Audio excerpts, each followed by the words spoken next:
You're off the job, so we're getting a divorce. Get out now. I was flabbergasted as I was suddenly handed the divorce papers by my husband. Can you give me some time to think? When I asked this, my husband Paul granted me a grace period up until the next day and left the room. Upon checking the divorce papers, I noticed something written on the back. The moment I confirmed it, I immediately called the police. My name is Kathy. I'm a 35-year-old housewife. My husband Paul is 37 years old, and we've been married for 15 years. A few years into our marriage, I lost my uterus due to an illness, which brought up the topic of divorce. Sure, I wanted kids, but I married you because I wanted to build a home with you, Kathy. So let's not divorce and live together, said Paul when I was on the verge of falling into depression because I couldn't have children.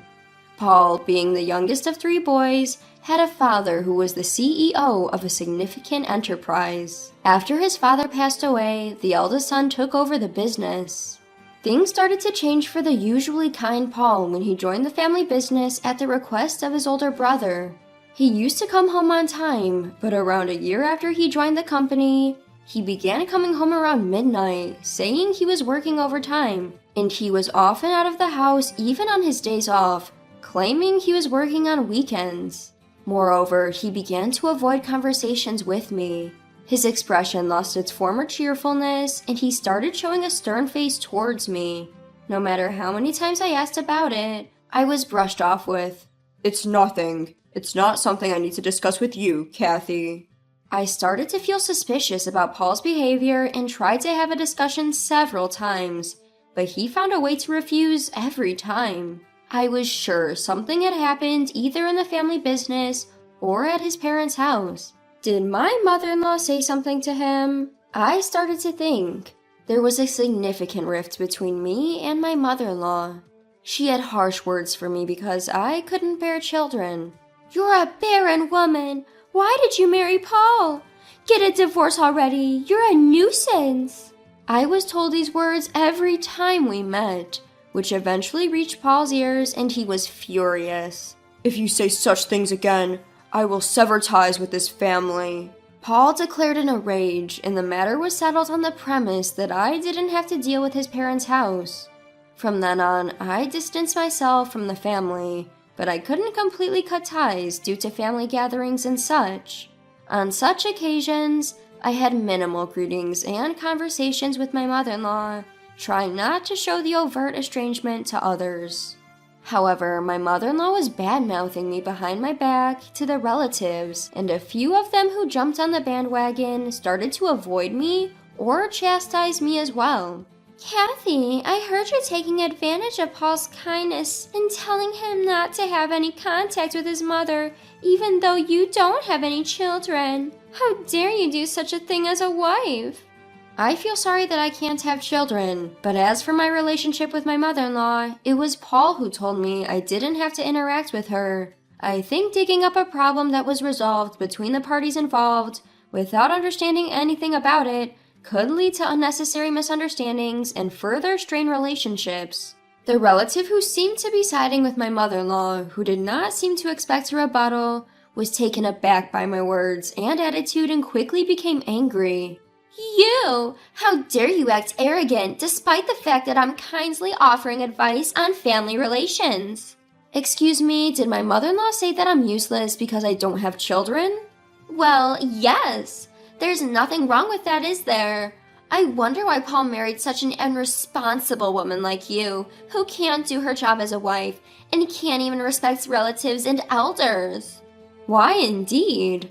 Oh, by the way, Paul has decided to cut ties with his family if his mother calls me things like useless for not having a child or stone woman. What will you do when that happens? Will you tell Paul about this? Can you take responsibility?" When I brought up the issue of breaking off relations with Paul's family, the relative, who apparently didn't know about the situation, apologized in a small voice. "I'm sorry. I seem to have meddled unnecessarily out of concern for Paul's mother. I didn't mean to cause trouble, so could we pretend this never happened?" With that, she quickly left the scene.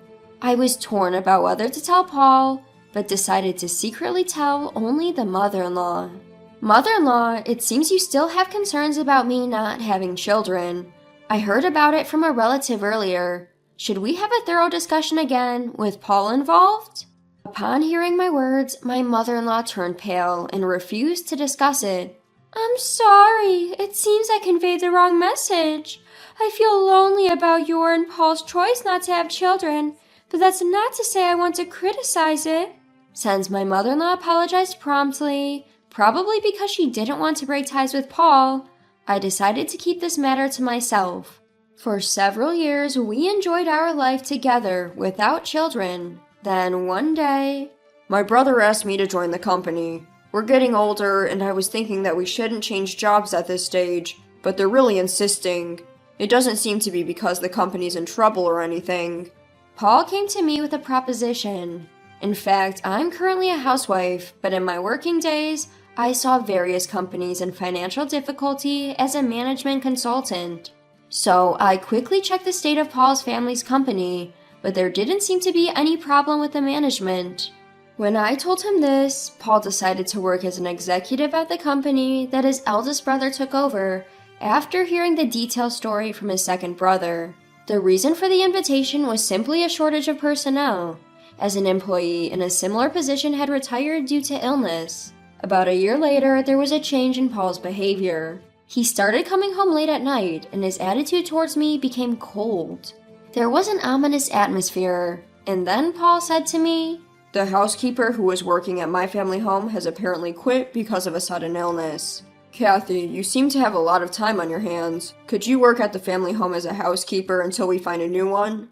That's what I was asked. The news caught me off guard, but when I asked for more details, it turned out that the main job wasn't so much being a housekeeper, but taking care of the granddaughter living in my in-laws' house. Apparently, the parents of the grandchild were in the middle of a divorce, and while they were going through that, the grandchild was in the care of the in-laws. The housekeeper had been looking after her since the wife of the oldest son, her mother, had already passed away. The granddaughter was a 12-year-old girl named Harper. They wanted me to look after Harper and do the house cleaning and meal preparation while she was at school. Seeing the situation, I decided to take on the job after asking Paul more about Harper. Harper seemed to be a little shy around adults. At first, she was quite reserved with me, and we couldn't have much conversation. But about half a year later, she began to consult with me about things happening at school and her concerns. I was able to hear many other stories from her. To increase the time I could spend with Harper, I suggested to the oldest son that I could take care of her at my own home as well. But... "You're planning to kidnap Harper because you couldn't have a child, aren't you? If you won't do our cleaning and housework, you're not doing your job as a housekeeper. We will stop employing you." He shouted at me, and when my mother-in-law heard this, "You're just now starting to want a child, Kathy, making Paul give up on having children, and now you're trying to take Harper. Harper is a girl, and even if you took her in, she would soon get married and waste Paul's money. We won't allow such a thing." I was rejected. Despite not suggesting to adopt Harper, the mother-in-law and oldest son exaggerated the story and blamed me because we don't have a child. Probably the mother-in-law doesn't want to keep Harper in the family line because she is a girl and can't be the successor. After the son and his wife's divorce, she definitely wants Harper's mother to have full custody. On top of that, she even told Harper, "You'll end up living in poverty with your mother. You shouldn't get used to living here. Kathy is already useless and brings no benefit to our family line." Harper was quite uncomfortable with my mother-in-law because of this. I was too astounded by this to say anything. I tried my best to keep Harper in good spirits while I was at the in-laws' house, making her favorite food and preventing her from interacting with my mother-in-law as much as possible.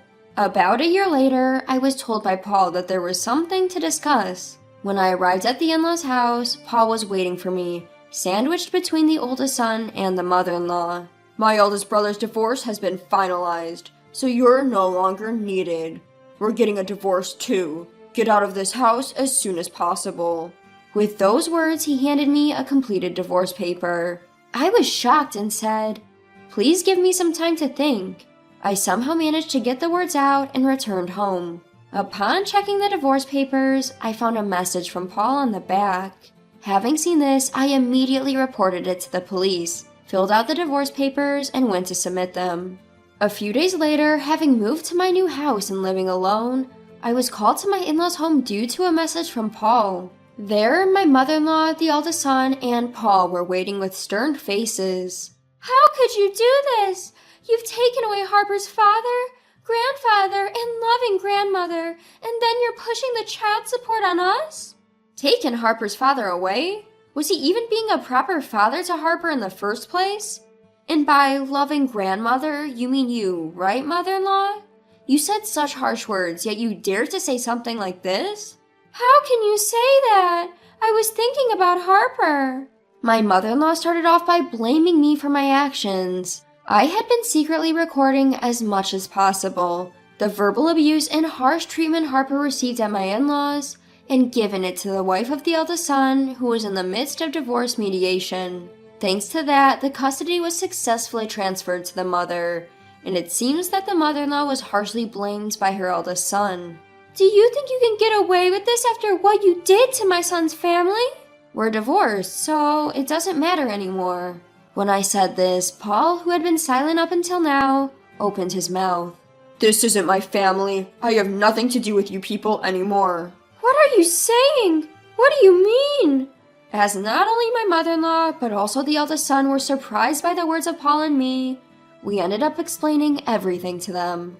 Actually, this whole incident was a strategy to report tax evasion by the second son of my in-law's family. Although the second son had been loved by his father, he was disliked by the eldest son and was pushed into an insignificant position after his father's death, with his salary significantly reduced. The second son, who had his own company, was looking for an opportunity to quit, but he suspected his elder brother of tax evasion as unclear settlements and expenses increased in the company that the elder brother took over. In the process, it was found that my mother-in-law and the eldest son had been treating Harper terribly, so Paul asked me to take care of Harper. Harper's mother was trying to secure the custody, but she was being forced by my in-law's family, who were aiming for child support, to take Harper away and create a parenting record, making it difficult to get the custody. The difference in opinions between my mother-in-law and the eldest son about this matter was exploited by the mother-in-law, who often said such words to Harper. I was recording these words as much as possible and documenting the toxic environment at my in-law's family. I was collecting evidence so that the mother could win custody. It seemed that Paul's strange behavior was due to the illicit acts of my in-law's family, the situation Harper was in, and his anger at the attitude of the mother-in-law and others. And he wanted to save Harper but couldn't do anything about it. He thought about consulting with me, but hesitated whether he should ask me, who doesn't have a child and had been blamed in the past at my in-law's family, to take care of the child at my in-law's family. Paul revealed to me the entire situation after his parents' housekeeper quit. He asked for my cooperation, and I agreed without hesitation, springing into action. On the back of the divorce papers it was written, "Once preparations are completed, please report." Once I explained all this, the eldest son changed color and approached Paul. So, you guys reported it. What about the company? It's going to be ruined, isn't it? Paul calmly responded, "It's okay. Our other brother will take it over. We have a good consultant for the company's rebuilding. You don't have to worry about anything. Just serve your time for your crimes. Thank you for all your efforts in tax evasion and fraud." Paul then called somewhere. So, as decided at the general meeting, you're dismissed. It would really help if you could sell this house for debt recovery. The second son entered the room with a few men. Alongside the second son were the cops. The eldest son and the mother-in-law, who were involved in tax evasion, were arrested on the spot for risk of absconding. Even as they were taken away, my mother-in-law, who was rude to me until the very end, made me laugh. Even if I can't have children, I've successfully dealt with the company's bankruptcy. I don't have to worry about being despised and disowned by my own child. Thank you very much for being such a good negative example. This seemed to hit her hard, and she left in silence. Paul and I entered the company that the second son bought from his parents, dealing with the illegal activities and unpaid wages accumulated by the mother-in-law and eldest son. We're working hard every day to recover the company. Even so, thanks to the remarkable skills of the brother, who had originally established and run his own company, it seems that we'll be able to rebuild much sooner than expected. Although I'd been away from the field for a long time, I feel fulfilled every day, reminding me of my active days. The sentence for the mother-in-law and the eldest son was heavier than usual, due to the large amount of tax evasion. Of course, the parents' in-laws' house was sold, and they were left penniless with nowhere to go. However, they won't know this for a while as they're still in police custody. Through a lawyer, I received several letters addressed to me from my mother-in-law.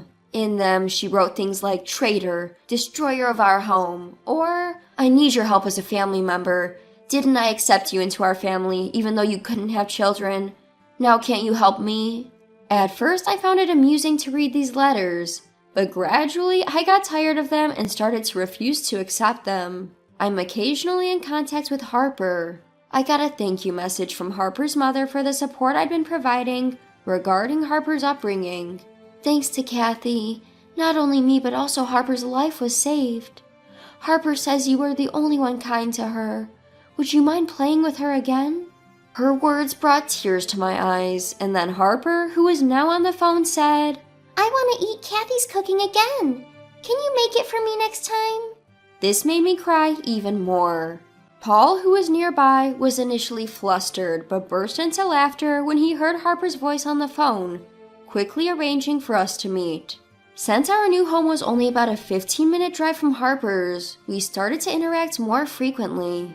We're busy with work these days, but once things settle down, I'm thinking of inviting Harper and her mom for a vacation. Even though Harper is not our child, I'm looking forward to watching her grow up close by.